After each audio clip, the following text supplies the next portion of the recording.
La sortie événement dans les bacs cette semaine, c'est le nouvel album de Christophe Willem, paraît-il. Bonjour Christophe, Bonjour. comment allez-vous? Bien, Vous très êtes bien. toujours très content de retourner en Suisse, de venir ici? Mais oui, tout le temps, à chaque fois, les gens croient que je le fais exprès, mais non, j'aime bien faire des trucs, Ah, vous faites bouger. exprès de venir en Suisse en fait, c'est ça? Ben, je Vous fais arrivez... exprès de bouger, surtout de chez moi. Non, non, mais j'aime vraiment bien bouger. Je trouve que c'est toujours excitant d'aller voir un petit peu ailleurs comment l'album est accueilli et tout, donc c'est très plaisant. Qu'est-ce que vous connaissez de la Suisse? Qu'est-ce que je connais de la Suisse? Je connais pas grand-chose. Je connais Genève, Lausanne, Montreux. Voilà, en gros, les grosses lignes. Je connais le CERN. Vous connaissez ça? Ah, à Genève? Oui, Voilà. bien sûr. Parce que j'ai été invité à les visiter. Donc je suis pas encore allé d'ailleurs, mais j'ai très envie d'y aller. Un concert qui vous a marqué peut-être ici, en Suisse? Le public, il est comment d'abord? Alors, le seul truc qui est un peu choquant ici, c'est que je crois que vos salles au niveau du son, elles sont très bridées. Donc des fois on est Ah là, bon? ouais, il y a des décibels précises à pas dépasser. Et donc des fois quand on fait des titres qui bougent un peu dans les basses, on doit un peu calmer les sub-basses. Donc du coup je me dis mais c'est bizarre parce que je n'entends pas le sol qui vibre, je ne sens pas le sol vibrer. Et en fait ça arrive pas partout, mais dans certaines salles c'est assez bridé. Donc ça m'avait marqué. Mais sinon, moi, le public, moi j'ai toujours été très bien accueilli. Donc non, de très bons souvenirs. Que ce soit à Montreux, j'avais fait un jour une date à Montreux, Genève, Lausanne, j'ai déjà fait ces trois villes-là et à chaque fois c'était top. Paraît-il, c'est le nom de votre nouvel album. Alors, paraît-il, ça a un côté assez suggestif et en même temps énigmatique. Mhm. Il a Paraît-il, sorti le mot pourquoi? énigmatique. Non, bah, paraît-il. Paraît-il parce que. Non.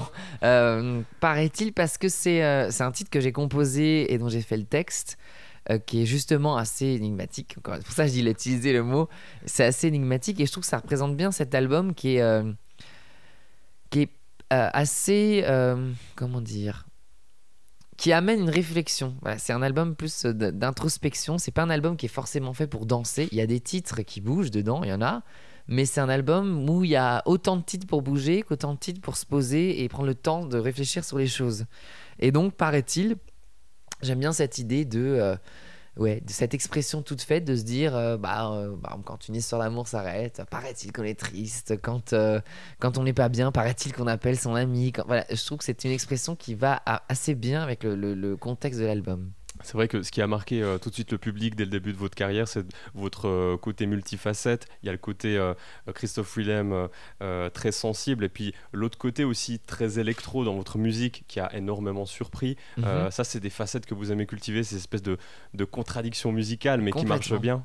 Complètement, c'est vrai que dès le premier album, il y avait à la fois Jacadi qui était un titre très posé, très mélancolique, et en même temps il y avait Double Jeu. En plus, ces deux titres ont vraiment marqué, je pense, le début de ma carrière, parce que c'est ça qui a impacté, entre guillemets, le public. Et après, bah, c'est vrai que même si les albums étaient assez éclectiques, souvent ce qui a été mis en avant, c'était le côté électro, alors que dans les albums, il y avait aussi des titres beaucoup plus posés. Mais cet album-là, c'est pour ça que cet album-là, je trouve qu'il rassemble un peu les deux, parce qu'il y a justement mais il y a 50% de choses qui bougent, qui sont un peu plus électroniques, et 50% de choses beaucoup plus posées. Et donc je trouve qu'on prend le temps d'aller dans chacun de ces univers-là plutôt que de les survoler un peu, en fait. Christophe Willem, est-ce qu'il y a des questions que les journalistes n'arrêtent pas de vous poser auxquelles vous n'avez pas de réponse? Je sais pas, essayer, je sais pas. Je sais pas, je vous pose la Non, question à bah, vous. pas trop, non, j'ai une réponse à tout. C'est ça le problème. Est-ce que c'est le côté prof? Peut-être, je crois que c'est le côté prof, le côté bon communicant, le côté. Non, je sais pas.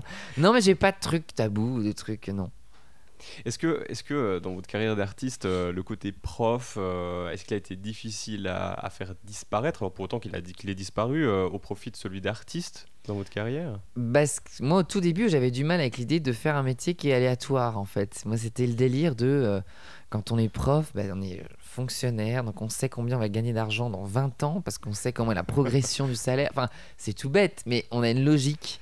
Et d'un seul coup, je passe d'un truc extrêmement carré et cadré à le métier le plus improbable et le moins sûr qui existe, qui est d'être artiste. Donc au tout début, j'étais genre, non, mais c'est juste pas possible de pas avoir de salaire fixe, c'est juste pas possible de me dire comment je vais faire pour emprunter de l'argent si je veux parce que je n'ai pas un truc fixe. Voilà, au début, c'était des paramètres, mais très techniques, et j'avais du mal en fait à me défaire de ces questions-là pour me concentrer vraiment sur ma musique. C'était un peu bizarre.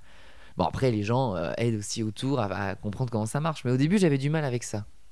Votre premier single, Le Chagrin, a été écrit par Carla Bruni, l'ex-première dame de France. Il y a d'autres grands noms qui sont associés à cet album. Pouvez-vous nous présenter un petit peu l'équipe qui a travaillé avec vous?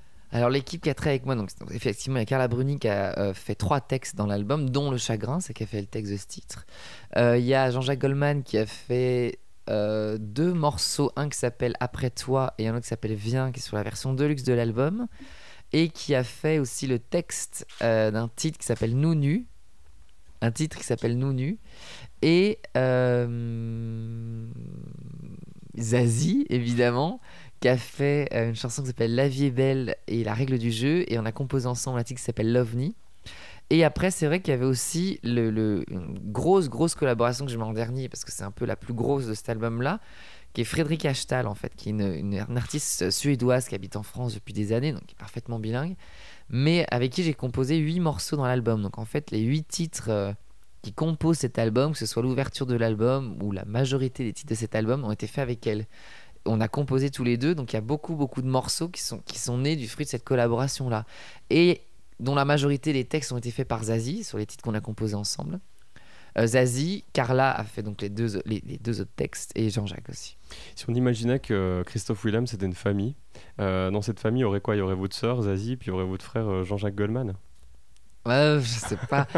Non, on va être plus réaliste quand même. Il y aurait, on va dire, ma sœur Zazie, ma femme, on va dire Frédéric Ashtal. Il y aurait Jean-Jacques Goldman, mon oncle, on va dire. Ah, votre oncle? Bah oui, non, mais mon frère, quand même, il y aurait un gros écart, quand même. Hein, ça serait un peu violent. Non, mais c'est vrai, il faut être un peu réaliste. C'est vrai. En 2006, vous avez participé à la Nouvelle Star, et il y a tout de suite eu ce surnom, La Tortue. Vous l'avez vécu comment, ce surnom? Bon, ça m'a pas dérangé du tout, non. Devant Marianne James, vous vous souvenez de ce moment-là où quand elle vous a affublé de ce nom? Bien. Mais ça m'a pas dérangé du tout. Enfin, je trouvais ça plus affectueux que péjoratif, en fait.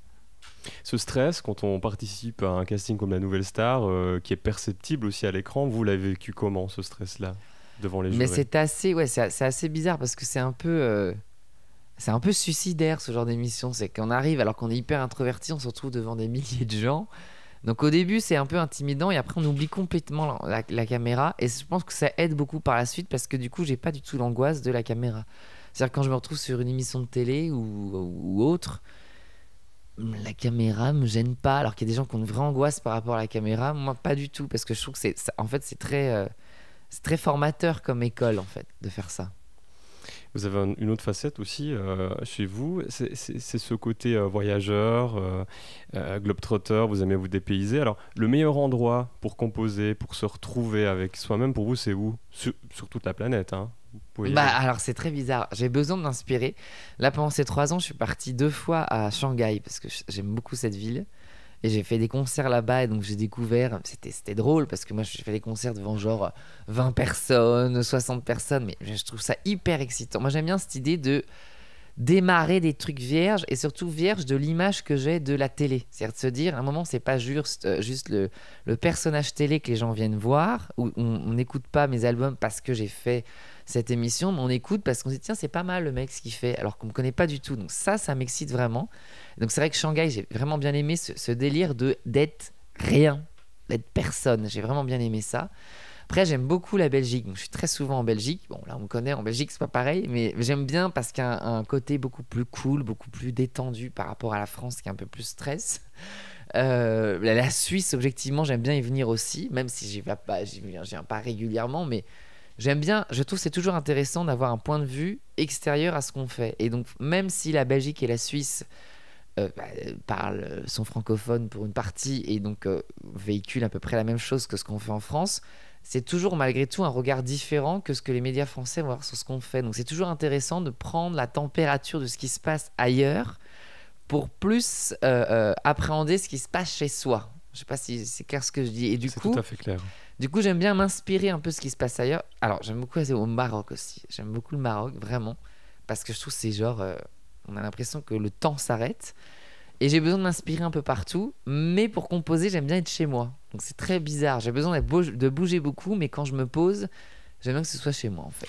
Et vous avez une exigence incroyable, puisque j'ai lu à propos de votre album que sur certains titres, vous aviez 30 versions différentes. Mais Ouais, les c'est chiant. producteurs ont dû vous détester, franchement. Mais alors, c'est pour ça que j'ai raccourci le problème, c'est que c'est moi qui fais la réal de l'album avec donc Frédérica, la fille à qui j'ai composé, et quelqu'un qui s'appelle Régis Secarelli. Donc on n'était que trois. Donc voilà, j'ai beaucoup travaillé avec Zazie, Jean-Jacques et tout, mais la réalisation d'album, on l'a fait à trois. Donc en fait, on s'est pris la tête à trois, ce qui a évité de se prendre la tête avec toutes les équipes qui pouvaient exister sur l'album. On a dit non, on compose des morceaux, mais après on va faire la réal de l'album, mais à trois, c'était quand même... Non, mais c'était balèze. Des fois, on était dans le studio, mais à la limite se taper en disant non, mais c'est nul à chier le truc que tu veux mettre dans le titre, donc non. Et ce qui était drôle, c'est comme les trois, on a des univers très différents. Il fallait qu'il y ait un consensus pour se dire bon, bah là, oui, on est d'accord, parce que là, ça te plaît, là, ça me plaît, et là, ça te plaît. Donc, voilà, c'était ça qui était assez drôle. Vous avez dit cette phrase qui est très parlante, cet album n'est pas composé à 90% d'eau comme le reste de l'humanité, mais plutôt à 90% de sentiments. Alors cette question, est-ce qu'il y a dans cet album une chanson qui a été particulièrement difficile à composer, mais dans le sens qui a exacerbé vos sentiments, qui vous a mis à nu, qui vous a touché, et c'était particulièrement difficile de la composer, mais en même temps... Objectivement, ouais. Dans les autres albums, je co-composais des fois, mais c'était genre, je faisais un ou deux morceaux. Là, j'en ai fait 8, et là, j'ai fait le texte de Paraît-il et d'un titre qui s'appelle Adulte Addict. Et je dirais que Paraît-il, et c'est aussi pour ça que c'est le titre de l'album, ça a été le titre pour moi le plus personnel, c'est celui-là, Paraît-il. Parce que c'était la première fois vraiment où je composais et j'écrivais en même temps le texte. D'habitude, je compose et puis je laisse reposer, et puis le texte, je le fais par la suite, en essayant de faire sonner, où il n'y a pas forcément, comment dire, c'est pas forcément quelque chose qui a besoin d'être dit, c'est plus quelque chose qui a besoin de s'harmoniser avec la musique qui est faite. Et Paraît-il, c'était cette envie en même temps de composer, mais de dire en même temps quelque chose à ce moment-là. Donc Paraît-il, c'est le plus personnel de l'album. Et c'est pour ça que dans la version standard de l'album, c'est ce qui ferme l'album, parce que je trouve que c'est ce qui conclut parfaitement bien l'album, en fait. Une tournée déjà prévue l'année prochaine, fidèle à vous-même cette tournée, puisque ce sera très souvent des concerts très intimistes. En Suisse, vous avez une tournée, une date qui est prévue à Montreux, au château de Chillon. Ce sera le 15 février. Ouais, tout à fait. Sur scène, est-ce qu'il y aura des nouveautés? Est-ce qu'il y aura du Christophe Willem nouveau? Je ne sais pas, des choses particulières. Alors, en fait, ouais, en fait, la tournée, là, en 3 étapes. Il y a cette première partie qui s'appelle Les Nuits, paraît-il. C'est dans des lieux complètement improbables. Donc, il y a le château de Chillon, il y a le Pic du Midi, il y a le Mont Saint-Michel, il y a l'Institut du monde arabe. Enfin, c'est des trucs complètement barrés, en fait. Des fois, genre, le Pic du Midi, c'est à l'Observatoire, il y a 60 personnes. Des fois, il y en a 1000. Enfin, ça passe d'un extrême à l'autre. Et donc, du coup, le délire, évidemment, sur cette tournée, c'est 11 dates. Il n'y a que 11 dates pendant cette partie-là.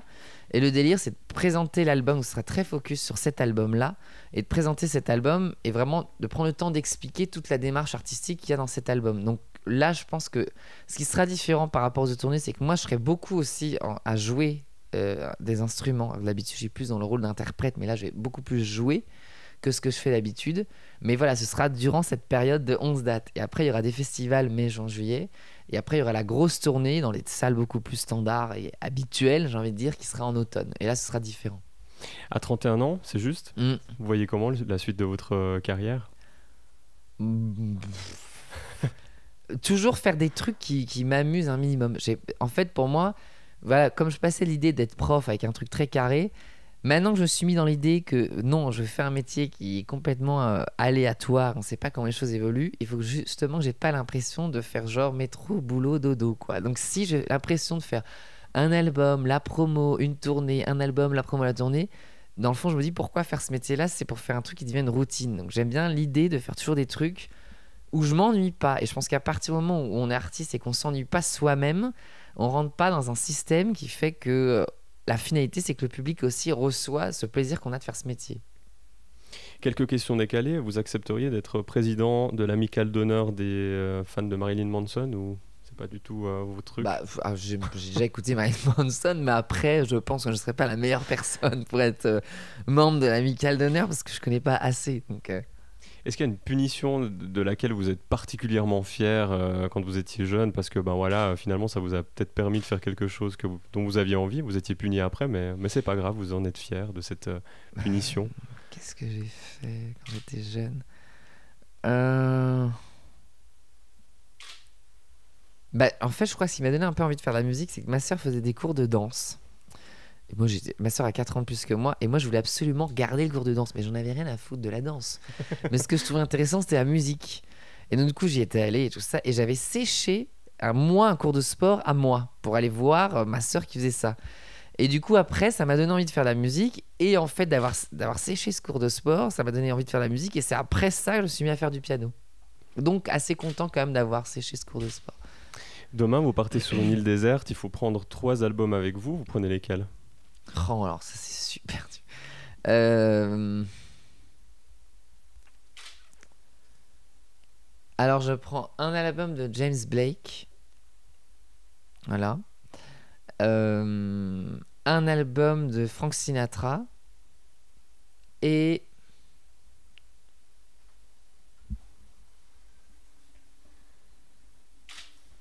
Et on va dire...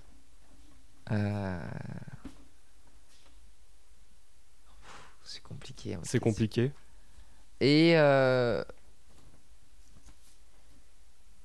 rien à voir, parce que Carla Bruni m'en a beaucoup parlé. Un album de Barbara, parce que je connais pas assez, et que au niveau des textes, c'est justement un truc à creuser dans sa manière d'écrire que je trouve vraiment bien. Voilà.